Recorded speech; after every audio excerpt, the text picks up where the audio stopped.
지난 16일이었습니다. 대장동 위례개발 비리 사건과 성남 FC 후원금 의혹으로 구속영장이 청구된 민주당 이재명 대표. 정부가 체포 동의안을 국회에 넘겼고요. 잠시 뒤 본회의에서 표결에 붙여집니다. 헌정사상 첫 제1야당이자 원내 다수당 대표의 체포 동의안이 어떻게 처리될지 관심이 집중되고 있습니다. 민주당은 압도적 부결을 자신하고 있는데요. 본회의 앞둔 국회 연기를 해서 상황 자세하게 들어보겠습니다. 조성호 기자, 권남기 기자 나와주시죠. 네, 국회입니다. 네. 지금 제 뒤로 보이는 본회의장에서 잠시 뒤 오후 2시 반부터 본회의가 열립니다. 아직은 각 당 의원총회가 진행될 거고 좀 한산한 모습인데요. 오늘 본회의에서는 민주당 이재명 대표에 대한 체포동의안 표결이 진행됩니다. 관련 내용 저와 함께 국회 취재하는 권남기 기자와 짚어보겠습니다. 권 기자, 검찰이 구속영장을 청구한 지 열 하루 만에 국회에서 체포동의 표결 절차가 진행되는 건데요. 검찰이 영장을 청구하면서 적시한 이 대표 혐의 어떤 게 있죠? 네, 검찰이 이재명 대표에 대한 구속영장을 청구한 건 지난 16일입니다. 검찰은 먼저 위례와 대장동 개발 의혹 등에 대해서 배임 등의 혐의를 적용했습니다. 이 대표가 성남시장 시절 최종 결재권자였고 대장동 사업의 경우 초과이익 환수 조항을 빼도록 결정하면서 성남도시개발공사에 막대한 손해를 끼쳤다는 혐의입니다. 검찰이 추산한 손해액은 4,895억 원에 달합니다. 네, 그런가 하면 성남FC 의혹도 있습니다. 성남FC 후원금 의혹에 대해서는 뇌물죄를 적용했는데 이른바 제3자 뇌물죄로 많이들 들어보셨을 겁니다. 이 대표가 성남FC 구단주로 있을 때 두산건설과 네이버, 차병원 등 기업들로부터 133억 원 상당의 후원금을 제공받고 대가로 인허가 등의 편의를 제공했다는 내용입니다. 이런 것들이 이 대표 구속영장을 청구하면서 검찰이 주장하는 혐의들인데 야당 대표에 대해서 그것도 구속수사가 필요하다고 주장하는 이유는 뭔가요? 네, 검찰은 이러한 의혹들의 몸통이 이재명 대표다 이렇게 판단했습니다. 여기에 증거의 인멸 우려도 있다고 봤는데요. 최근 친명계 좌장인 민주당 정성호 의원이 정진상 씨 등을 잇따라 접견하는 등 회유 의혹도 있다고 본 겁니다. 그런가 하면 이재명 대표는 검찰 영장 청구 이튿날인 지난 17일 영장 주요 내용에 대해서 20쪽 분량의 반박 자료를 소속위원들에게 내놓기도 했습니다. 일반 기업도 경영자의 경영 판단을 배임죄로 처벌하는 경우가 없는데 공익까지 고려해야 하는 지방자치단체장의 정책적 판단을 처벌하는 건 맞지 않는다 이렇게 반박하고 있고요. 검찰이 신병을 확보한 진술인을 회유하는 것도 불가능하다 이러면서 증거인멸 가능성도 부인하고 있습니다. 또 정치적 수사를 위한 영장이다 이렇게 반발하고 있는데요. 이 대표는 오늘 아침 관련 질문에 대해서 아들 학교폭력으로 국가수사본부장직에 임명됐다가 낙마한 정순신 변호사 얘기로 화제를 돌리기도 했습니다. 들어보시죠. 네, 안 그래도 학교 폭력 문제로 세상이 시끄러운데 우리 정부의 인사검증 시스템이나 학교 폭력 문제에 관심 좀 많이 가져주시기 좋겠습니다. 이재명 대표 검찰이 주장한 혐의 그리고 구속 필요성에 대해서 이렇게 조목조목 반박하고 있는데요. 여당이나 다른 야당은 이재명 대표에 대한 수사 그리고 구속영장 청구에 대해서 어떻게 보고 있나요? 네, 일단 여당인 국민의힘은 이재명 대표가 없어도 민주당은 망하지 않는다 이런 얘기들을 하고 있습니다. 민주당 내 친명계와 비명계를 갈려놓으려는 전략으로 보이는데 일단 관련 녹취 들어보시죠. 오늘 표결은 민주당이 민주라는 말을 쓸 수 있는 정당이냐 아니냐.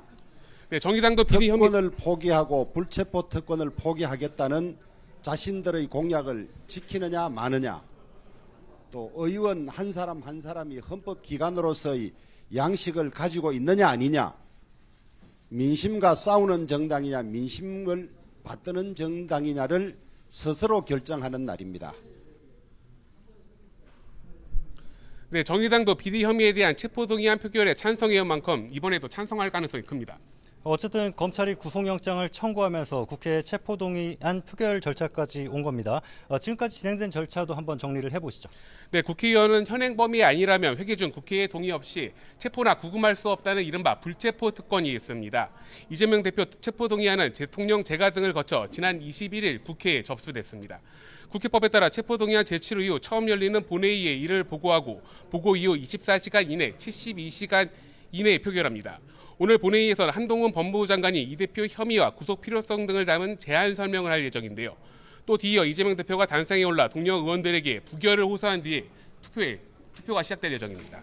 네, 국회에서 임명동의안이나 해임건의안, 탄핵소추안 이런 인사와 관련된 표결은 무기명으로 투표를 진행하고요. 과반 출석에 출석 과반 찬성이 가결 요건인 게 원칙입니다.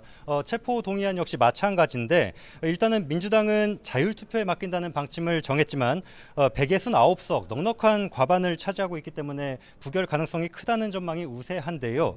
그런데도 표 계산 단순하지만은 않아 보이죠? 네, 그렇습니다. 정당별로 의석수를 보면 민주당이 169석, 국민의힘이 115석, 정의당이 6석입니다. 여기에 기본소득당과 시대전환이 각각 1석이고 무소속은 김진표 국회의장을 포함해 7명이 모두 민주당 출신입니다. 만약 재적의원 299명이 모두 표결에 참석한다고 가정했을 때 가결이든 부결이든 150표가 필요합니다. 일단 민주당과 무소속이 전부 반대표를 던지면 당연히 부결입니다.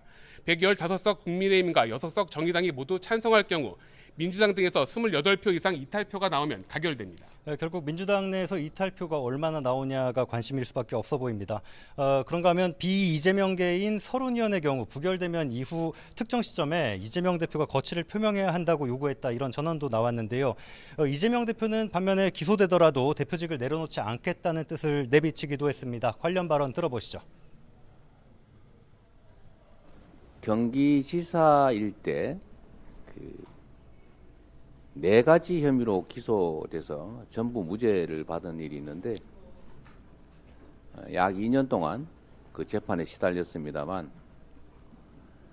그 사이에 경기도정은 꼴찌 평가에서 1등 평가로 완전히 바뀌었다. 네, 이런 걸 보면 부결되더라도 이 대표 거취를 놓고 계파 갈등이 불거질 거란 예상도 가능합니다. 169석에 못 미치는 반대, 특히 노웅래 의원 체포에 반대한 161표보다 적은 반대표가 나온다면 이 대표 리더십에도 작지 않은 타격이 될 수도 있을 것 같습니다. 권 기자, 만약 오늘 본회의에서 체포동의안이 가결된다면 이후에 어떤 절차가 진행되죠? 네, 만약 오늘 체포동의안이 가결된다면 이재명 대표는 법원에 나가서 법원의 판단을 받아야 됩니다. 법원이 구속영장 심사에서 검찰 측과 이 대표 측의 의견을 들은 뒤에 최종 구속 여부를 결정하게 됩니다. 일반적인 영장 실질 심사를 받게 되는 건데요. 하지만 만약에 부결된다면 영장 심사 없이 영장은 기각됩니다. 네, 부결되더라도 여야의 갈등 첨예하게 계속 이어질 수밖에 없어 보입니다. 표결 결과가 어떻게 나오든 향후 전국에 미칠 영향은 클 수밖에 없습니다. 저희는 표결 결과 지켜본 뒤 다시 찾아오겠습니다. 지금까지 국회에서 전해드렸습니다.